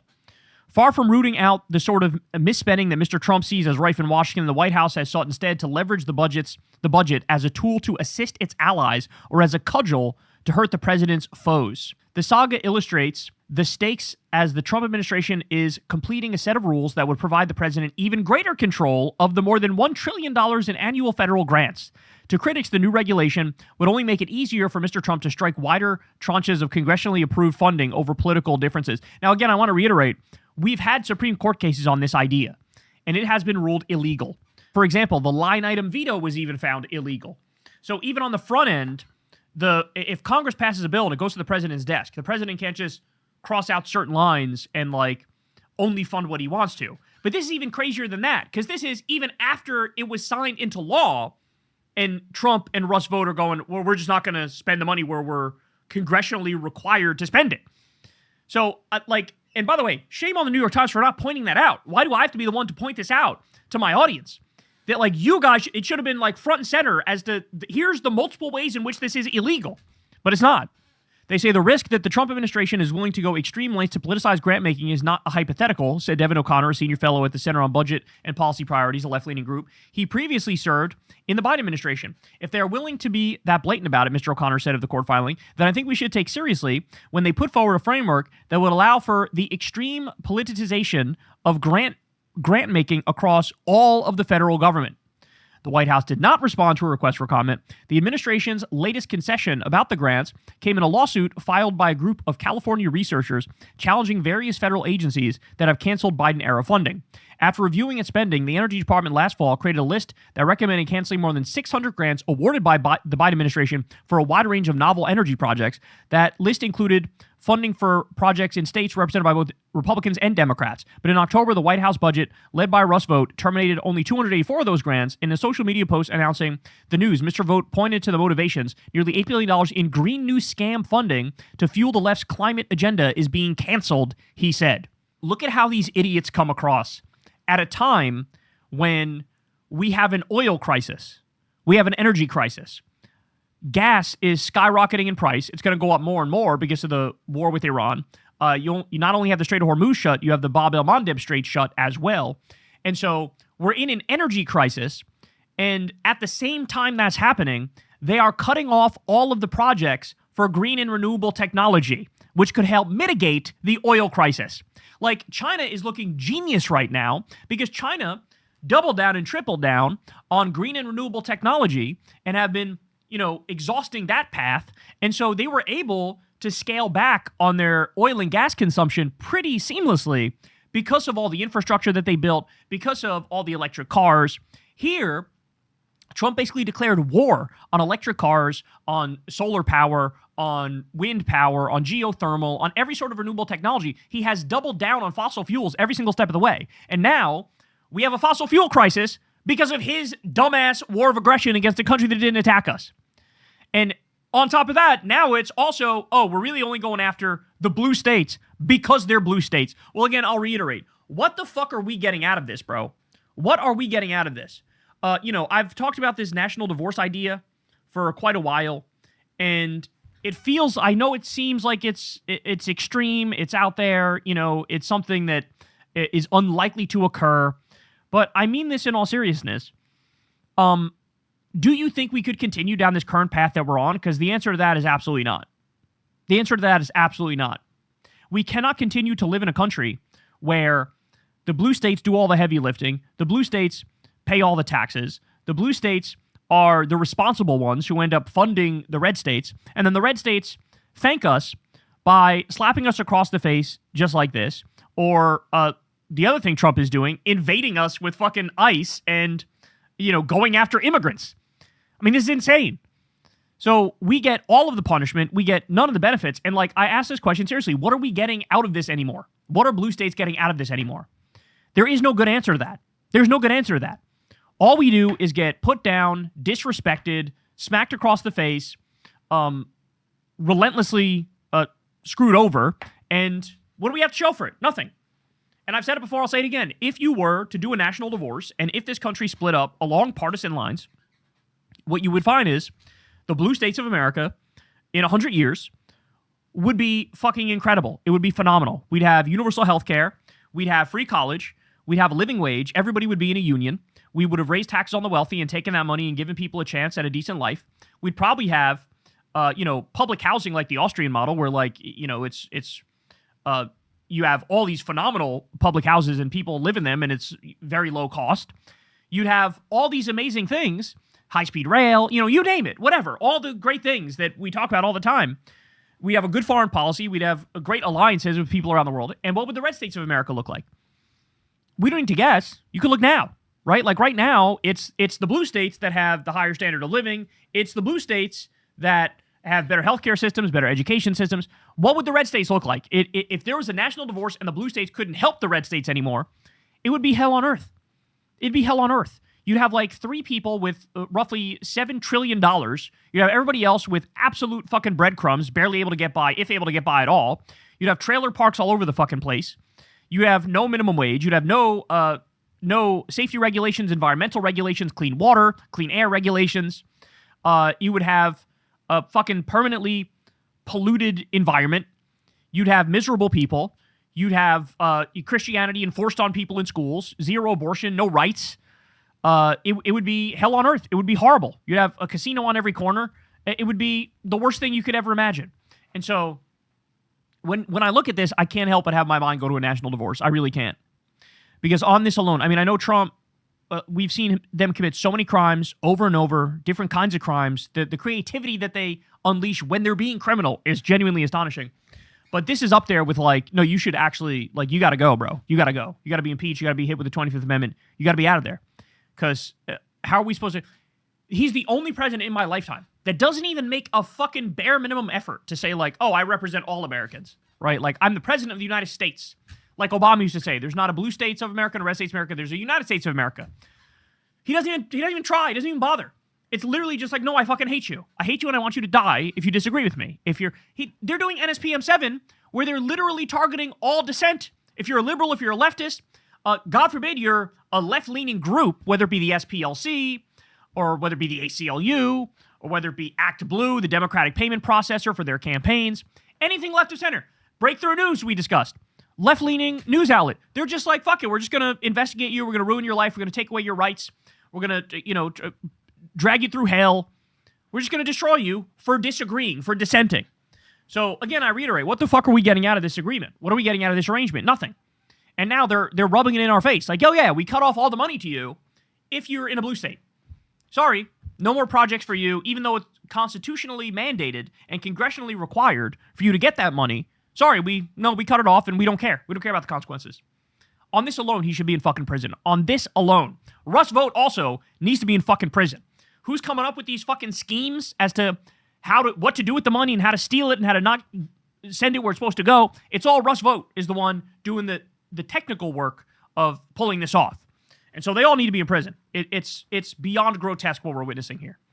By the way, I also wanted to point out, while we're on the topic of corruption and insane criminality, here's Trump being asked about the $13 billion that has been sold in Venezuelan oil since he illegally abducted their leader, and he's been effectively running the country, or he's like the leader of the country. Listen to what he says here when asked directly about the $13 billion that's been sold in Venezuelan oil under him. Watch. There are reports that the United States has taken in $13 billion from Venezuela. Where is that money going? $13 billion from Venezuela? I think even more than that. No, Venezuela, we paid for that war many times over. And that'll happen with Iran also. We paid for the war many times over. But where is that money going? Which, by the way, no other president can say that for a long time. Okay? When was the last president that could say that? So we had a cost of Venezuela. We paid for it many, many times over. And now, as you know, we have a very good relationship with Venezuela. But where is that money going? Toward running the country. No, in the U.S., the money that the U.S. is taking in, where is that money going? Venezuela? Yes. Toward running the country. it can go to the military. Congress has to approve it. Congress doesn't like approving money for the military. They like giving it to things that shouldn't be done. But we're taking in a lot of money, billions and billions of dollars from Venezuela. That'll happen with Iran, too. So he goes, it's going to run the country. The money's going to run the country. Like, yeah, but where's the $13 billion that you're saying that we got from the selling of the Venezuelan oil? He goes, it's running the country. That's what it's going to go. Could go to the military or whatever, but it's running the country. No, you know where that money's going? In a fucking private bank account that only he controls, and it's in Qatar. That was the reporting early on. At first, it was only about $1 billion, 500 million or $1 billion. It went to a private bank account in Qatar that only he controls. Now it's $13 billion, bro. $13 billion. So not only is he stealing their oil, he's stealing the profit from the sale of their oil, and he also stole their gold, by the way, mind you. So you want to talk about scams. You want to talk about criminality. This is right up there with the other massive scam. $10 billion from U.S. taxpayers for his Board of Peace, which is supposed to be a group that's above the UN, which is going to rebuild Gaza and fix Gaza or whatever. No, he's robbing U.S. taxpayers, putting that in a slush fund that only he controls. Same with fucking also taking money from, dictatorial countries, developing countries that are willing to hop into his Board of Peace with him. He's robbing anybody and everybody right in front of our eyes. Okay? We've never seen a criminal more overt, more brazen, more extreme, more severe than this man. There must be a fucking reckoning. There has to be a reckoning for this. You stole $13 billion from a sovereign nation in their fucking wealth. This guy's got some fucking nerve, bro. There's only one place he belongs, and you all know where it is. Hey, y'all, do me a favor and like and subscribe. It helps out big time in the algorithm. Click the bell as well for notifications when videos drop, and watch that video on screen right now. You know you want to. All right, y'all, here we go. So, Ben Shapiro. I'm Ben Shapiro, me. I don't know why I made him Ted Cruz, but you get it. He just talked really fast. I talk really fast, and I'm Ben Shapiro, and I'm a neocon, and I'm a war hawk, but I'm actually right about everything, so everybody stop. Hey, whenever I say something, I know it's true because I'm saying it in a really fast voice, and I'm saying it really nasally, so it's got to be true. Anyway, Ben Shapiro decided that he was going to talk about Trump's illegal war of aggression against Iran, and you're going to be shocked to learn what he advises the president to do from here on out. You're going to be shocked to learn. But first, let me show you. Remember last June, after Trump waged his first attack, and it was against the Fordo nuclear facility in Iran. And they claim, we totally destroyed all of their nukes, and they're done, and it's over, and it's handled. And in the midst of that victory lap, Ben Shapiro went around basically saying, everybody who said there was going to be an endless war, you lied, you were wrong, there wasn't an endless war. And now we know that there's no endless war because Trump was able to pull off the bombing, and now we're done, and now we're out of there. So never listen to Tucker Carlson, never listen to Candace Owens, never listen to Democrats ever again because of that. So here's him at the time, and listen to what he said then. You should take into account the things they say will happen that do not even come close to happening. Okay, fine. So if President Trump acts, and by acting, again, we are not talking about a full-scale, on-the-ground, boots-on-the-ground invasion of Iran, full-scale regime change, nation building. No one's talking about that. And I want to point out again, people are lying to you about this. They are lying. Many of them are lying because they believe this is what's going to happen. So back then, it's not a regime change, full-scale war. It's not, what are you talking about? Well, now, Ben, that's exactly what the fuck it is. It's a full-scale war, and it's been going on for a long time now. We've already wasted at least $100 billion, haven't we? And so now, he's changed his tune completely, and he's talking about the war, and listen to the advice he's giving Trump. Here we go. I get why people are confused and upset. It feels like things are stalemated, that they're getting broader and more difficult. Why? Well, because what the American people want is victory. There's this bizarre notion in foreign policy that the American people are deeply worried about the immediate cost of war to the enemy. That the American people, that we can't handle the ugliness of war for even a day. That every conflict has to be totally antiseptic. And here I'm not even talking about the American willingness to undergo casualties. No one in America wants American casualties. It's a tragedy and a horror. We do understand that war does come along with casualties, and we are willing to undergo those casualties in pursuit of an end and a victory for America. But as far as the idea that, for example, America, we can't hit Karg Island because the Iranian people would then be deprived of oil resources. The American people are, I should say, not particularly concerned about that. How about it's illegal? How about it's a fucking war crime? How about you can't just steal parts of people's country and take their shit. How about that? Not like, oh, well, the American people would theoretically be okay with it. Well, first of all, you made that up. Second of all, even if they were okay with it, I don't care. The people of Israel are okay with the genocide. They're still wrong. That's still immoral. That's still illegal, or at least it should be in a world that made fucking sense. Okay? But notice, before it was, there's not going to be wars around. What are you talking about? It was quick. It was in and out. It was done immediately. You guys are all liars. You guys lied about it. You lied about it every step of the way.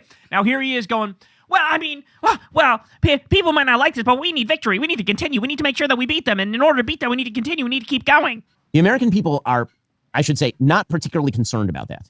We are far more concerned with why we're there not winning. I think what we actually ought to do is say an eye for everything. Like, you touch a ship in the Strait of Hormuz, and we kill the head of the IRGC, we kill Khalibaf, we kill your entire leadership class. Again, we destroy South Pars and we destroy Harg. One drone, and that's what happens. That is the way you win in the middle. By the way, that's the way you win generally. So in other words, calling for total war. They do anything. One drone hits anything that's ours, and you unleash everything you got on them. Kill Galibov, kill all of them, kill whoever remains. Why don't you stop killing? You gotta kill. That's what you gotta do. What happened, Ben? What happened? Let me play this one more time for you. What was it you said before? Let's listen. Here we go. You should take into account the things they say will happen that do not even come close to happening. Okay, fine. So, if President Trump acts, and by acting, again, we are not talking about a full-scale, on-the-ground, boots-on-the-ground invasion of Iran, full-scale regime change, nation building. No one's talking about that. And I want to point out again, people are lying to you about this. They are lying. Many of them are lying because they believe this is what's going to happen. Now, indeed, people were lying to us about it. That person was you. That person is Mark Levin. That person is every single fucking disgusting neocon warmonger hawk in the country.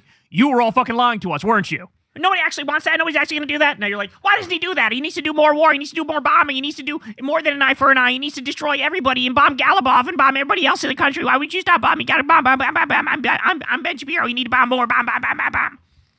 Jesus fucking Christ, bro. And then they call you anti-Semitic when you say he's Israel first. I'm sorry. Somebody who knows nothing about politics, if I gave them just the basic facts about Ben Shapiro, they would go, oh yeah, that guy's Israel first. That guy's Israel first. Like, guys, he's overseeing the absolute implosion of the Daily Wire. That's his network, the Daily Wire. And their network is falling apart. Nobody's watching them anymore. Everybody hates them now. And he's still, as a matter of principle, he's going, I don't care that all you hate me now. I don't care that nobody watches my videos anymore. We need to do more bombs, more war. Like, at this point, bro needs to be in fucking rehab. Do they have rehab for warmongers? Because he needs to get in that same place that had Hunter Biden back when he was doing crack all the time and say, hey, can you guys make me less in favor of bloodshed? Can you guys make me less bloodthirsty and psychotic, please? I mean, that's where we're at now. At this point, it's like, I don't care. I'm about to go down with the Titanic. If it means standing for endless wars of aggression, I will go down with the Titanic of my shitty AstroTurf media company. That's where he's at now, dog. Like, that's what this is. Oh, my word. So, by the way, I want to reiterate. Ben Shapiro was still in good standing with Trump. Mark Levin is still in good standing with Trump. That guy, Rosenberg, whatever his first name is, he was on Fox and Friends. We covered this the other day. And he's going, we need to totally annihilate Iran, is what he said. He was on Fox and Friends saying that. This is the sort of poison that Trump is taking in on a daily basis. This is what he's listening to. This is what he's watching. This to him is like, oh, his allies are saying do this. So this is what we're dealing with now, bro. This is the world we now live in. The absolute dumbest, most psychotic people are the ones who are actually calling the policy shots. And we're all worse off as a result of it. Meanwhile, Ben Shapiro either doesn't know or doesn't care, probably doesn't even care, that this war is unwinnable. There's no way the U.S. can win this war. Not a chance. Literally impossible. Literally impossible. Iran controls the Strait of Hormuz. As long as they control that, we're done. And they've clearly planned for this and are more than ready. And there's nothing we can do to stop them from controlling the Strait of Hormuz. So as long as they do that, they control the global economy and they get the last laugh. Doesn't matter how much you bomb. Doesn't matter how much you, want to send ground troops or take Karg Island or whatever the fuck. At the end of the day, they will get the last laugh. They will, pun intended, have a trump card in the discussion, in the debate. And so, but I think he knows that. And I think that he's taking this position because he knows Israel doesn't care about the end result of the war. They just want the war to continue. Because as long as the war continues, then Iran has to focus on the U.S. And Iran would not be able to fight back against Israeli aggression and the creation of a greater Israel, right? Like, if you're focusing on this war, you can't fund Hamas, you can't fund Hezbollah, you can't fund the Houthis, and Israel will get to continue to expand their borders, take more parts of Syria, take more parts of other countries in the region, create that greater Israel, regionally dominate, and eventually Israel wants to become a global superpower. But they would love it if the U.S. and Iran just continue an endless war. That's the goal. That's the point. And I think Ben knows that, because I think Ben is smart enough to know that this war is unwinnable, that Trump can't win it. It's not possible. You fucked up. You fucked up by starting it. We can't win it. It's impossible. And now he's all in on waste all your time, waste all your money, waste U.S. lives, waste Iranian civilian lives, as long as Israel can continue to gain territory. That's why I think he's taking this position. And then finally, to show you how dishonest this weasel is, here he is talking about Section 219 of the NDAA, which just passed the House of Representatives. Now, the National Defense Authorization Act, it's over $1 trillion for the military, which is bad enough, okay? But every Republican not named Thomas Massie voted for this thing, which includes Section 219, which merges the U.S. and the Israeli military and our intelligence. And so you're not going to be surprised to learn what Ben Shapiro's take on this is. Let's listen. Here we go. Section 219 of the NDAA is not particularly important. Come on, man. Come on. You can't script this shit. That is the guiltiest ass. It's not particularly important. That's why I'm talking about it right now, because it's not particularly important. I don't know what you're talking about. That doesn't merge the U.S. and Israeli militaries. I don't know what you mean by that. Oh my God, bro. Section 219 of the NDAA is not particularly important. Yeah. It is being treated as important by people who hate both America and her allies as a general. Come on. Oh, yeah? You just hate America and you just hate our allies. That's why you're against this thing. No, actually, the reason I'm against it is because, number one, I don't want to give over $1 trillion to a murder machine of death as Trump is carpet bombing innocent people. And number two, I don't like treason. I don't want my country's military and our intelligence to be merged with some other foreign country's intelligence and military. I'm against that. I would like to make sovereign decisions, please. Thank you very much. Some people think it's unnecessary. That's fine. I mean, I can hear that argument. That's not the overarching argument that's being made. The overarching argument that's being made is that somehow Section 219 of the NDAA merges the United States military with the Israeli military. It does. This is, I believe the technical term for this in law is horse. Yeah, you're lying. It's just nonsense. It's actually not. It's totally true. I can read to you the text. We'll go through it. AOC, who, again, wept when she voted for the funding of Iron Dome. That's who she is. She calls the NDAA an existential threat to American sovereignty and democracy, like she cares about America's defense. She says, tomorrow, the House will vote on the NDAA, which includes a provision to merge parts of our military with the IDF. This amendment is an existential threat to American sovereignty and democracy. Every member of Congress must vote no. She's 100% correct. And the vast majority of Democrats did. Okay. All except 6. And those 6 are treasonous, and they took a shitload of AIPAC money, and they should be in prison, if I'm being honest. Again, nonsense. But, of course, echoed. Nice counter argument, bro. By crazed lunatic Thomas Massie. Crazed lunatic Thomas Massie. Who put out a similar tweet. Final vote today for the NDAA, which tragically merges our military, technology, and supply chains with Israel's. Let's hope this version fails in the Senate because Section 219 is a betrayal of our sovereignty. 100% correct. I have the capacity to read English words and understand them. Apparently, this is not true of AOC or Thomas Massie or a wide variety of morons online, dolts and clods, who are firmly convinced that if we cooperate with our extremely technologically advanced military ally Israel in developing technologies, somehow this amounts to a merger. Do you see how we frame that? If we cooperate with our incredibly technologically advanced ally, they're saying it's a merger. It's not. We're just cooperating with our technologically enhanced ally. Bro, you have got to be kidding me. Okay, now I'm going to point out, number one, there is nothing in this bill, nothing, nor would I support anything in the bill that merged the command structures of the United States and Israel. You're lying, and I don't believe you because you're doing it right now. It gave Israel control over America's actual military. That would be an absurdity.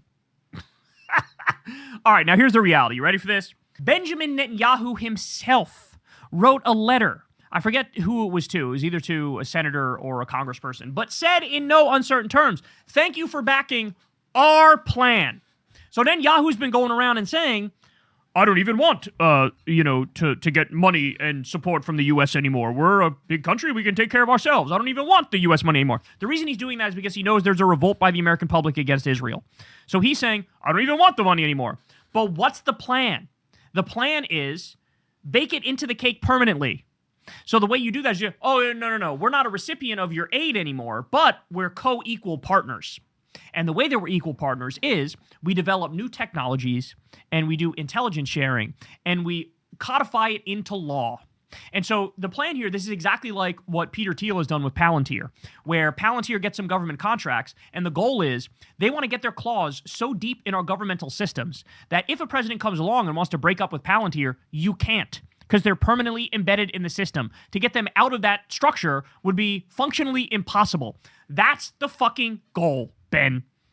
And if it's not so nefarious, then why the fuck do you have Benjamin Netanyahu saying, well, thank you for supporting our plan? He came up with the plan. It's his plan, bro. He came up with the shit. Let me come up with a more clever, creative way of trying to control the U.S. government, just like the Israel lobby does. And this is the way that we're going to do it. We're going to try to merge U.S. and Israeli intelligence sharing and, technological military creation and our militaries. That's the goal. Now, you can cope and seethe and whine and bitch. Oh, it's anti-Semitic. How dare you say that? Oh, that's not true. You're lying. You have no idea what you mean. No, we're just cooperating with our incredibly technologically advanced ally. That's all it is. Fucking spare me. Bro, this guy, he cares more about Israel than he does the U.S. He just does. He just does. And that's not anti-Semitic to say that. It's a description of an objective fact. There's a lot of American Jews who are not like this at all, who are, leading voices against the genocide, leading voices against the illegal war against Iran, leading voices against Netanyahu, leading voices against these disgusting fucking warmonger freaks. But he's not. He's fucking part of the problem, and there's no doubt about it. So little Weasley little liar. And by the way, the same way he flagrantly lied, nobody wants to do a full war. What are you talking about? That doesn't even make any sense. Trump is going to be in and out, and then it's fine. Everybody's lying to you and saying they want a longer war. Well, now he's got the longer war, so he already lied, and he's saying, you should do an even bigger war. Go even bigger and harder, and why would you stop? So look how seamlessly he lied before. He's lying that same way right now, and you need to know that. Hey, y'all, do me a favor and like and subscribe. It helps out big time in the algorithm. Click the bell as well for notifications when videos drop, and watch that video on screen right now. You want to. All right, y'all, so I got to point this out real quick. Go and donate to Oliver Larkin, okay? Dropside News here says, Progressive Union organizer Oliver Larkin, backed by the Democratic Socialists of America, is challenging staunchly pro-Israel two-term Representative Jared Moskowitz in the Democratic primary for Florida's 25th Congressional District on August 18th. He spoke to Fox News about the Prime Minister Netanyahu's war crimes, defending Mamdani's viral video message. Okay, so understand that Moskowitz was scheduled to debate Oliver Larkin, and he literally just pulled out of it, bro. He just pulled out of it. You have a primary challenger, you agree to it, then you pull out of it at the last second. And the reason he's doing that is because he's scared. He's scared that another DSA-backed candidate is going to win. Another candidate who's against the genocide is going to win. He might see the writing on the wall. So everybody go support Oliver Larkin, man, Florida's 25th district. If you're in Florida's 25th district, you better go fucking vote for him, okay? But so he goes on Fox News, and they try to do basically like, pro-Israel slop propaganda, and Oliver's there to call them on this shit. Here we go. Of the game, Oliver Larkin is challenging Florida Democratic Congressman Jared Moskowitz in next month, in the August primary in Florida, and he joins us now. Oliver, thank you very much. Good to have you with us. Thank you so much for having me on, Martha. So one of the things that we just played in the tease was your comment about Prime Minister Netanyahu, and this is relevant, obviously, because of what's going on in Iran, and also because he's expected, and the president has said he's welcome here for a visit, and then he'll be back in September. He's coming next week, then he'll be back in September. It was a little bit embarrassing for Mayor Mamdani, I think, because he had to admit that he doesn't have any jurisdiction to arrest the prime minister of another country in New York, and the NYPD doesn't have that kind of power at all either. Any regrets about sort of jumping on that bandwagon, that idea that he should be arrested? You have got to be kidding me. That's how you frame this?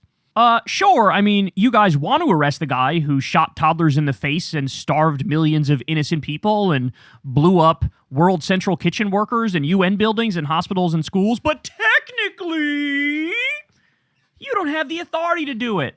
So, do you want to apologize? Do you want to now come out and say that you want the genocidal, murderous freak to live a phenomenal rest of his life without any worry of being arrested? No regrets, and not necessarily bandwagoning. I'm just following what the International Criminal Court has assessed, that Benjamin Netanyahu has committed war crimes in Gaza, and I believe that the United States, any federal or otherwise law enforcement entity that has the legal jurisdiction to arrest Benjamin Netanyahu for his war crimes, that should be enforced. The United States needs to abide by the law, both our own laws and international law. And the horror in Gaza has now extended to include the deaths of 18 U.S. service members and over 500 who have been injured in this illegal war with Iran. So we just want to de-escalate the situation and bring this killing to a close. Well, you're grouping a lot of things together there in terms of what's going on with Iran as well. Yeah, why would you link together the genocide Israel did and also the illegal war against Iran that Israel led the charge for? It's almost like Israel is the connecting tissue there, and they wanted all of this war and death and destruction and sadism and violence. Not to get too deep into the weeds on the ICC, but the United States doesn't recognize the jurisdiction of the International Criminal Court. Yeah, because we're a bunch of criminals. Because our government is packed full of a bunch of disgusting rogue war criminal freaks. That's why. Yeah, you're not like, this isn't a point in your favor. It actually further proves Oliver's point that, like, hey, we're kind of the psychos in this conversation, aren't we? Neither does Iran, by the way. Do you think that the Iranian leaders, for massacring tens of thousands of people in their streets, should they face some kind of international criminal court justice as well for their massacres? I certainly support the International Criminal Court's enforcement of anyone that's accused of massacring civilians. And my most proximate concern right now, running for United States Congress, is the crimes that are committed by the United States. The bombing of a girls' school in Minab that killed 120 school-aged girls, as well as dozens of civilians. On the very first day of this war, there must be accountability. And primarying an incumbent Democrat who was very supportive of the Biden administration, supporting Benjamin Netanyahu in the early days of this genocide, I have a very strong core critique of both political parties that have been party to this endless war. After my entire life seeing $2 trillion spent on wars with Iraq and Afghanistan, I fear very much that the United States is continuing. Oh my God, bro, they're about to panic and they're about to cut your ass off because you flew a little too close to the sun and you gave a little bit too much truth on Fox News. The boomers can't handle that, bro. In the midst of rubbing Ben Gay on their sore body parts and eating oatmeal without their dentures, they cannot handle that. They're about to flip the channel for reruns of Murder, She Wrote because you just absolutely truth nuked the shit out of them right there. Okay. Bro brought up Trump illegally bombing a little girl's elementary school in Iran, talked about the little girls who were murdered, the precious little girls who were murdered. And he did it on Fox News, bro. He did it on Fox News. Ready? Watch the panic. Here we go. The regime has killed thousands of American military members around the world, really, over the last 47 years. So they've been attacked. Oh, no, they did the 47-year thing. Bro, let me try to help out these conservatives. You got to stop the 47-year thing. It's the dumbest thing I've ever heard. Nobody's buying it. It's incredibly silly. By the way, even if I grant you the 47-year thing, which I don't, we started it. We illegally overthrew their democratically elected leader, Mohammad Mossadegh, and put in a puppet dictator named the Shah, who was brutal, who ran the country so we could get cheap oil from them. And that led to the Islamic Revolution in 1979, where they overthrew our puppet government. So you're furthering our point as you think you're making your own point. Oh, my days. Attacking us for many, many years and killing our people. I'm sorry, Oliver. We got to go to the White House right now because we have a live event. But I hope you'll rejoin us because it's a really important conversation that Americans are having right now. Look at Oliver's face. He's like, oh, yeah, sure. Oh, yeah, you got it. Oh, you got to go. What a surprise. You got to go after I mentioned Trump bombing and murdering a bunch of little girls in Iran. And I thank you for your time today. Oh, my days. All right, go support Oliver Larkin, everybody. If you're in Florida's 25th district, you better go fucking vote for him. Donate to him if you haven't yet. He's a real one. He also was on the Progressive Victory live stream that we did, the Choose Your Fighter live stream, where we raised tens of thousands of dollars for all these left-wing candidates running across the country. And let me tell you this, he's a real one. Shout out to the Progressive Victory leader, Benjamin, as well. He gave a banging-ass comment to them when they were like, will you condemn Kyle for saying things that are true? And Oliver Larkin, when he was asked to condemn me, his reaction was something along the lines of, the crimes of the Epstein class are depraved. In other words, no, bitch, I'm not fucking condemning him. How about I condemn the Epstein class, you sick motherfuckers? So anyway, shout out to him. He's the man. I wish him the best in his race, and definitely go give him some support. That's the show. Love y'all very much. As always, you know the drill. Subscribe to the channel. Click that bell icon. Support the show on Patreon. Sign up for Crystal Kyle and Friends on Substack. And, of course, go sub to Corn's World and come hang out with us on Monday nights. All right, I'll see y'all back here tomorrow. Peace out. Hey, y'all, do me a favor and like and subscribe. It helps out big time in the algorithm. Click the bell as well for notifications when videos drop. And watch that video on screen right now.